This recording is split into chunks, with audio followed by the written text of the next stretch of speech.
Thanks for joining me. Today we're talking safe sacks.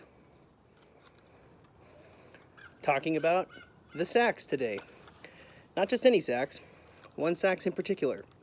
From a very talented craftsman, YouTube creator, general just amazing guy, Tod Cutler, also known as Tod Stuff or Tod's Workshop. Today we're taking a look at his Viking sack. Such a beautiful thing.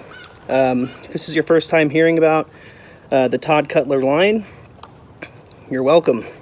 I'll be putting a link in the description to Tod's website, his YouTube, and just some other information on the sacks. So, once you guys get a chance to know Tod, and I'll assume some of you might already know who he is, he makes very accurate historical pieces. He makes very fancy bespoke stuff, and he has a very affordable line of daggers and other accessories. His interest is very much medieval and Renaissance. So this is actually, I would say, the oldest blade he sells, which is the sax. I haven't seen a YouTube video discussing this other than him talking about his range and quickly mentioning this.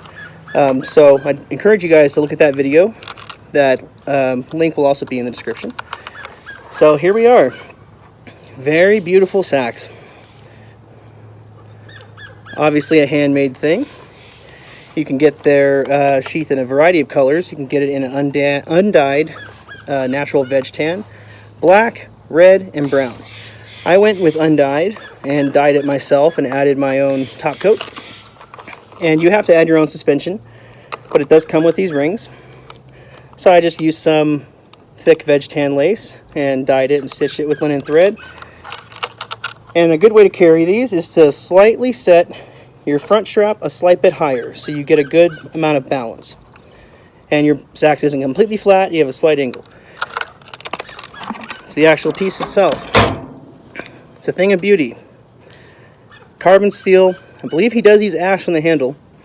And there's a horn bolster on here with some little drilled out embellishments, his maker's mark. You can order these from him sharpened, but they do come butter knife sharp. So they're really more of a cosmic reenactment piece if you don't want to add an edge. I added my own edge, but with this it's a really pronounced, beautiful V-grind. And that is very cohesive with the examples. And this particular blade, take note of it. Notice the swoop and the break, and just kind of the general shape here. And now I will add a photo of some of the finds.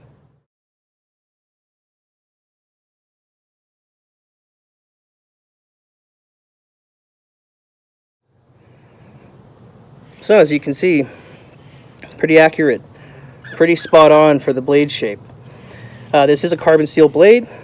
There's examples of ones that were iron with steel edge, folded steels, but this one's got a beautiful finish. His blades aren't overdone. It's one of the great things about this.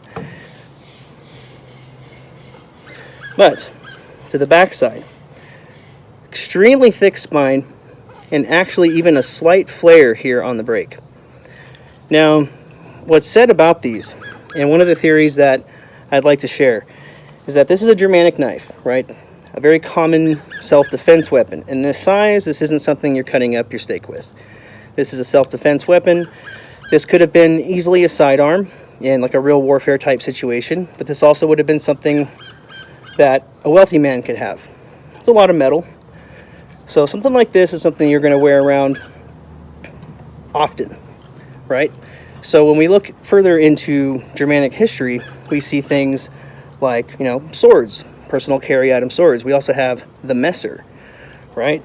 And the messer is a cut and thrust sword, but it's also a very amazing cutting sword. And when you notice this shape, you notice how you have a taper here.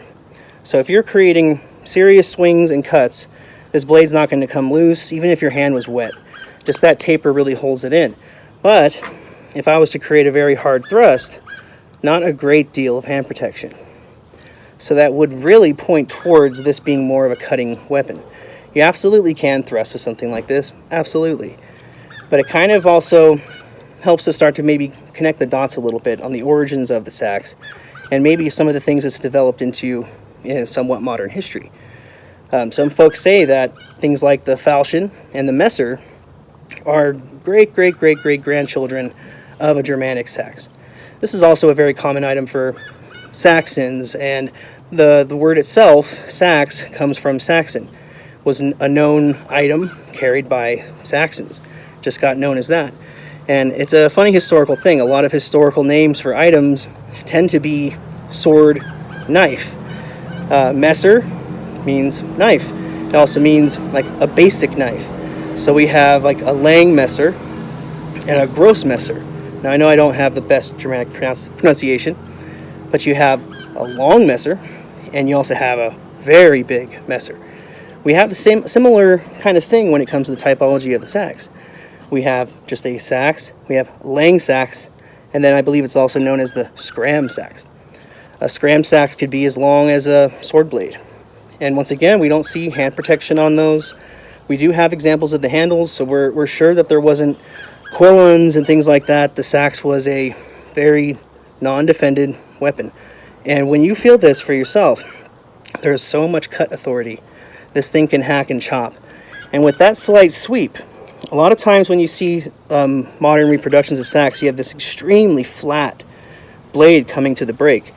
And what happens when you have a cut like that, you actually get less surface area when you're applying, obviously, the physics of a cut. So this slight sweep is completely necessary for a very good cut. And we're talking about unarmored fighting here. We see a lot of daggers in more of the armored era. Even non-military ones become more slender, more able to penetrate mail. This is definitely something that's aimed at unguarded persons. Such a beautiful thing, and it's got such a chop to it. So I'm really happy just to discuss this blade a little bit and talk about Tod Cutler. This is a great piece to pick up. It's probably, I would say, the best production-esque sax you can get your hands on. Tod really tirelessly goes through these examples. He holds them himself. He has friends at the museum, so to speak. That really makes a difference. Copying a historical weapon out of a photo never serves. There's so much refining that goes on with generational use where these items just start to become evolved badasses.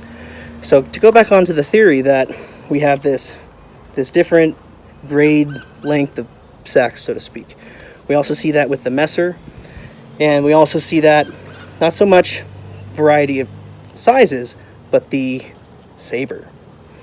So even the saber kind of has some connections. It's a really interesting thing.